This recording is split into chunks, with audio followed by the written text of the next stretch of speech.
الله الرحمن الرحیم. زه په حیثیت د امیر ضلع 400 تاسو ته مخاطب یم.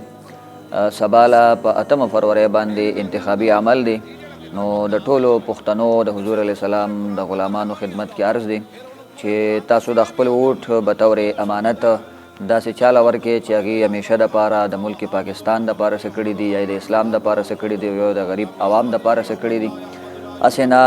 زموږ نه په دې هواګانو کې دا ووټ هغه طرف ته لاړ شي چې چا د حضور علیه صلات وسلام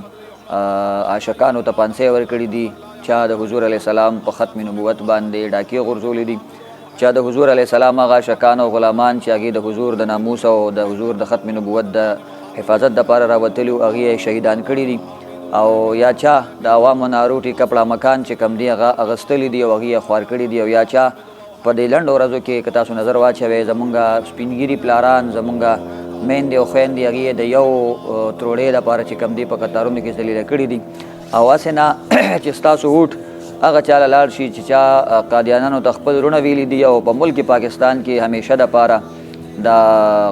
د اسلام مخې نیولي دي، او هسې نه ستاسو ووټ هغه طرف ته لاړ شي چې چا د 76 سال نه د ملک پاکستان په دواړو لاسو باندې لوټ کو، هغې بار ملکونو ته یوړو. واحد د ټول ملت دپاره یو اخري امید دی چې هغه تحریک لبیک پاکستان دی، چې هغه په حقیقي معنو کې د حضور علیه صلات وسلام د صحابه وارثان دي او د هغې په نظریه باندې ګامزن دي. نو ټولو ته د ټولې KPK او په خصوصي توګه بیا د 400 عوامو ته مې دا خواست دی چې داسې خلکو له خپل ووټ ورکړي چې کم از کم سباله پې پښیمانه نه او سباله بلکې روز محشر هغې سره د پاسېدو تمه لرئ، روز محشر هغې سره پاسېدو باندې فخر کوئ. زما یقین دی خلک هوښیار شوي دي او بیا پښتون قوم په خاصه توګه باندې انتهایي هوښیار دی او همیشه دپاره د روټي کپړه مکان خبرې هم دروغ شوي دي او ورکولو دعوې کولې خلکو نه واغستل، د قومیت د تحفظ نارې وې هغه هم ټولې دروغ شوې. او دغه شان که موږ وګورو د تبدیلۍ په مد کې، نو هغه تبدیلۍ هم په داسې حالات کې راغلی چې چاته به د خپلې دیاړۍ په مد کې یو سیر اوړه میلاوېدل ماښام له هغې هم ترنه واغستل. نو اخري امید د عوامو تحریک لبیک دی. او بیا زه په خصوصي توګه د خپل علاقې په لیول باندې که زه ووایم نو موږ سره الحمدلله زه د ټولو پاټو شکریا ادا کوم چې د هغې چې کوم هغه خلک وو چې هغې هوښیاران وو، هغه د یو نظریې خاوندان وو، هغه سنجیده خلک وو، هغې موږ سره ملګرتیاګانې وکړې. بیا د جمیعة علما اسلام په خاصه توګه باندې علما کرامو موږ سره رابطې وکړې. هغه علما چې هغې هوښیار وو او د هغې په هغه ضمیر کې لږ غوندې هغه چې کوم دی رابیدار شو او هغې موږ سره ملګرتیا وکړه. نو زه خصوصي شکریا ادا کوم د جمیعة علما اسلام د هغه علماو چې موږ سره رابطې وکړې او بیا موږ سره په دې قافله د عظمت کې د ملګرتیا لاس راکو. او په عامه توګه باندې ټولو مسلمانانو ته مې پیغام دی چې واحد امید تحریک لبیک پاکستان دی، چې دا ستاسو د امیدونو ترجمان دی. انشاءالله العزیز دی به ملک پاکستان هغه طرف ته بوځي چې کوم مقصد دپاره آزاد شوی دی. او بیا په خاصه توګه باندې تحریک لبیک پاکستان چې د عوامو دپاره څه کړی دی، نو یو داسې وخت چې هغې ریاست چې کوم دی د قوم نه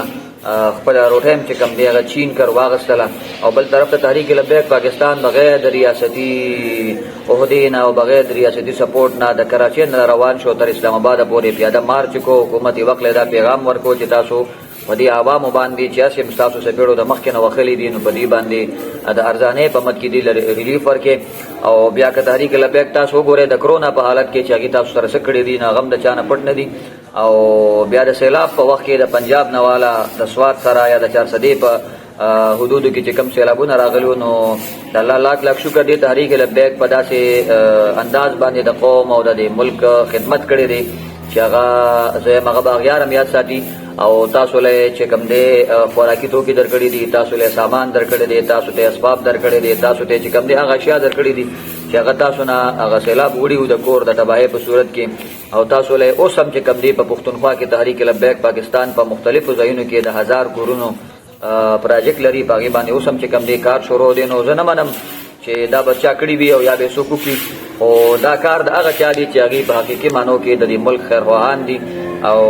ټول قوم ته مې بیا هم اپیل دا دی چې هغه خلک د خپل سرونو د پاسه مسلط کړي چې کم از کم ستاسو روټۍ الي تاسو نه چې تاسو ته خپل حق ستاسو په درشل باندې درکړي.